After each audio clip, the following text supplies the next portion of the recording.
Hi everyone, welcome back to my channel. My name is Emily and today we are doing the Nope Trope book tag. This tag was originally created by Zoe from Zoe's All Booked. I will leave both her channel and her original video linked in the description box. I was tagged to do this by Lily from Lily Eleanor Reads, and again I will leave both her channel and her video in the description box, so I definitely encourage you to check both of those out. Essentially this tag uses some like specific tropes that are often and widely disliked on booktube and in general, and Zoe formed questions based off of those tropes. So some of them are about books you like, some are about books that you don't like, and we just kind of get to discuss some maybe not so great tropes that we don't like. But without any more rambling or anything, let's just get into the video. The first question is based off of the eavesdropping with miscommunication trope. So this is basically like when a character overhears something that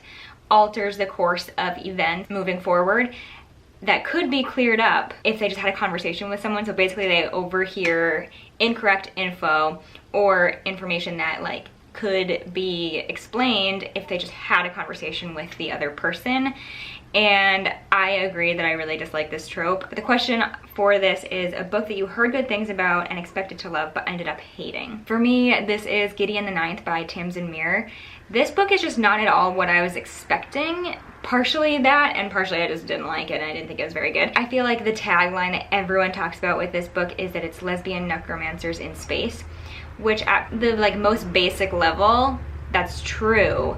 However, I had a very different idea of what that would mean when it was played out. First of all, I just don't feel like it really takes place in space. Like it's in a different like galaxy. There are other planets, but they're on one planet the entire time.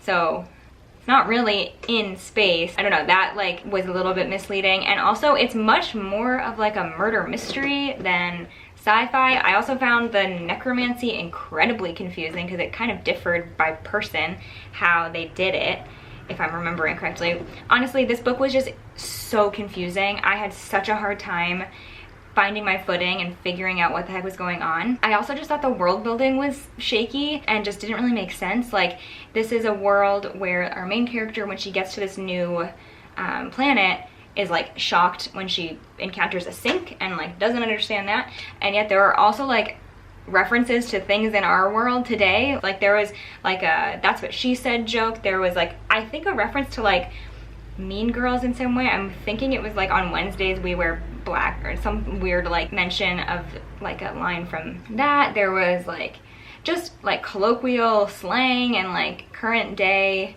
terms that we use, and I just found it to be really jarring and it didn't really make sense to me. I didn't get along with the sense of humor at all either, and I just overall was like really disappointed by this. I didn't understand what was going on. I didn't like it, and it was just confusing. And yeah, I know a lot of other people have really loved this though. Like I said, I had heard really good things, but it was not the book for me. The next question is based on the love triangle prompt, and in her videos Zoe goes on a bit of a rant about how in most cases the love triangle, which is supposed to be like this, right? Like that's a triangle.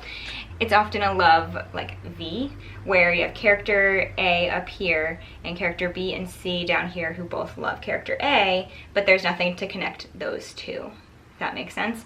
And I agree. I think the term love triangle is like a little bit misleading, but I feel like that's kind of how we've like come to understand the trope. I don't dislike a love triangle if it's done well, if it's like, you know, you are trying to figure out which person they're going to choose. I don't like it when it's like so clear that person C is going to be the love interest and person B is just sort of like along for the ride and there to like have a love triangle. I do love a good love triangle when it's like actually all connected. I think that is really intriguing, and if I hear that about a book, I definitely am more likely to pick it up. But anyway, the question for this is a book series where you can't choose your favorite book.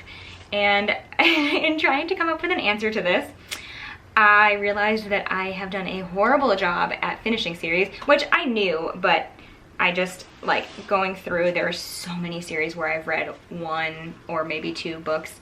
I'm so bad at completing series, so I think that needs to be a goal for 2021. We're too far into 2020 to make any new goals, so we're gonna table that. I think my answer for this is the Wayward children's series. I love this series. They are all really stunning novellas on their own, but I think the whole world and how they all interconnect is really fascinating, and just this like overarching theme of found families, sort of, I suppose, and just like being in a place where like you feel most yourself and finding your home.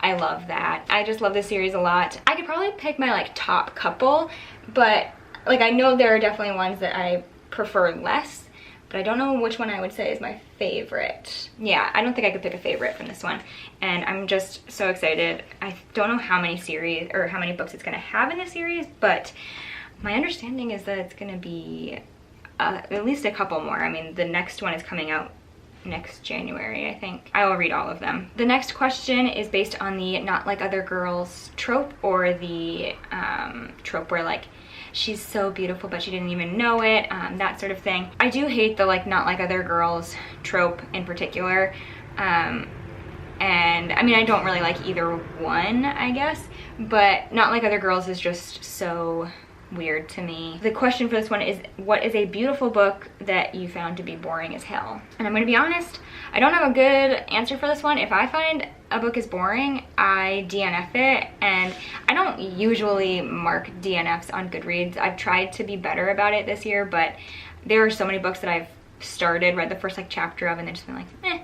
And like, unless I own it and actively am unhauling it, I don't usually like make note of it anywhere. So I had a hard time finding a good answer. The closest I could come was Matched. No, it's Crossed. Whatever the second book is in that series, the Matched, Crossed, Reached, whatever. I read this a couple of years ago, probably actually maybe like 3 or 4 years ago at this point, and I just found it to be incredibly boring. They were basically on like one long walk the entire book, and it was just definitely a like book that was just setting up for the finale of the series, and I ended up finishing it but really disliking it and unhauling and DNFing the series. I wouldn't call this book like beautiful or stunning, but I was very intrigued by the whole premise and everything.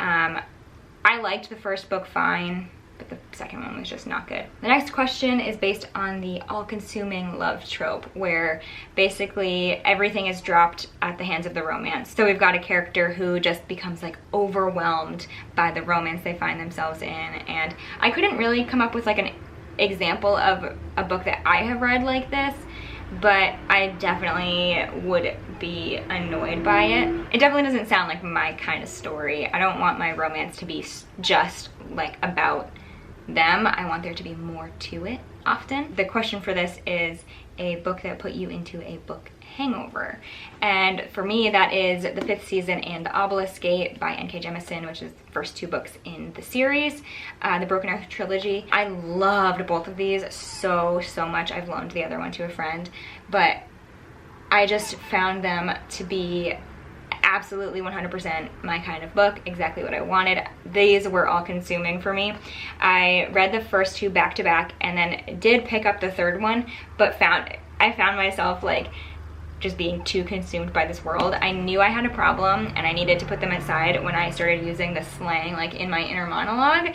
I recognized like, Emily, you need to calm down. So I put it aside, the third book. I still haven't finished it, and part of it is just like, I don't want to finish it. I just love this so much, and I'm gonna be so sad when it's over, but I definitely want to reread it in the future and just revisit all of this again, especially knowing like what's gonna happen and some of the twists and turns. I found myself having a really hard time getting into anything else after this. I just found this to be like exactly what I needed at exactly the right time, and I love it so much. The final question is based on the douchebag boyfriend trope, which is where like you meet the guy, he kind of sucks, but he wins you over by the end. And I do dislike this. Like, I don't want to dislike the main character's love interest right away. Like, I get the like hate to love. I do like hate to love occasionally, but I don't want them to be like such a jerk that like there's no way they're gonna redeem themselves. Like, there's gotta be some good things about them to start off if I'm gonna fully buy in.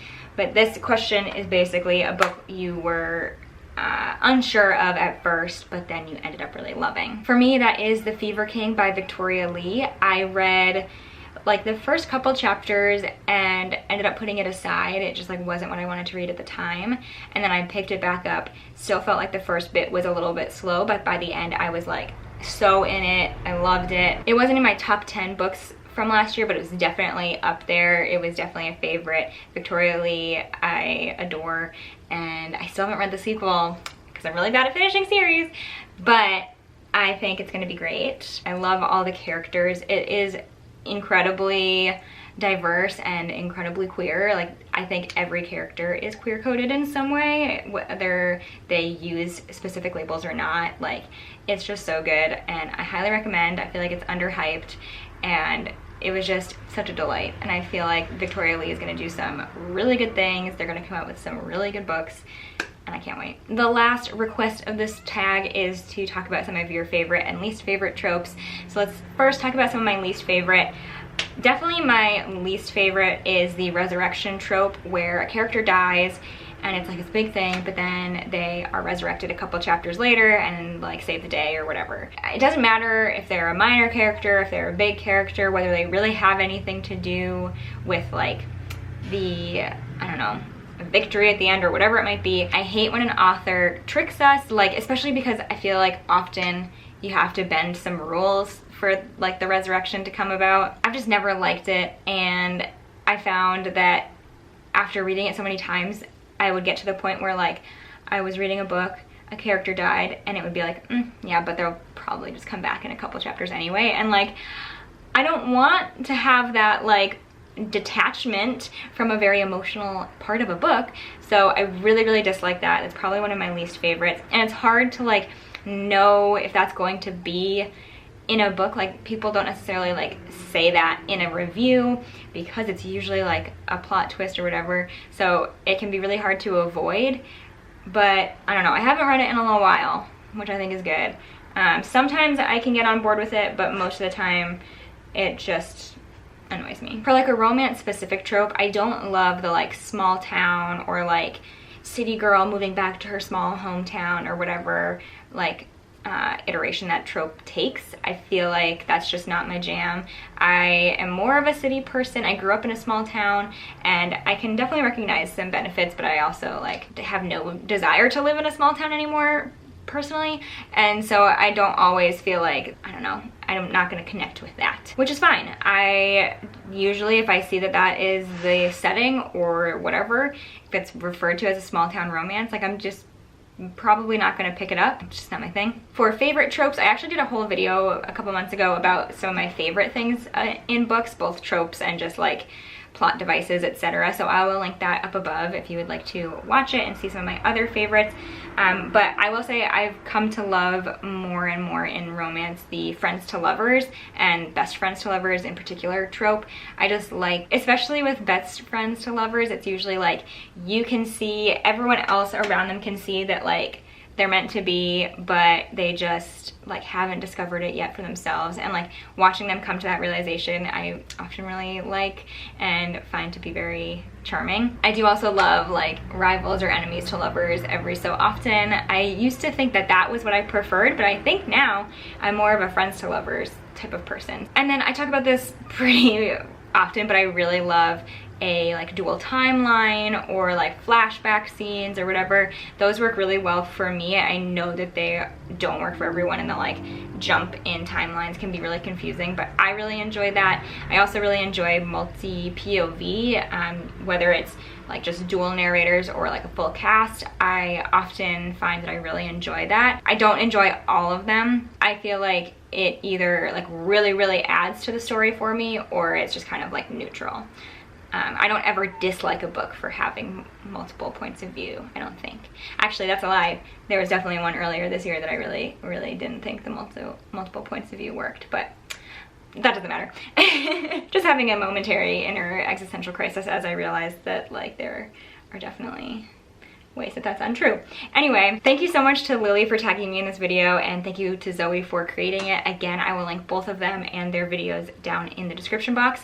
I also have done zero research to see who else hasn't already done this, so I will poke around and see who I can tag, and I will leave their channels linked as well. If you have any recommendations for the tropes that I mentioned I really like, or things that I pointed out as things that work for me, I would love to know your recommendations. So please leave them in the comments if you can. Also let me know if we feel similarly or if we are like totally different or opposite, or if you don't have the time to leave a full comment, leave me a blue heart emoji instead to let me know you're here, and that would just warm my heart. So yeah, if you enjoyed this video, please give it a thumbs up and be sure to subscribe to my channel so you don't miss out on my next video. But until then, happy reading. Bye.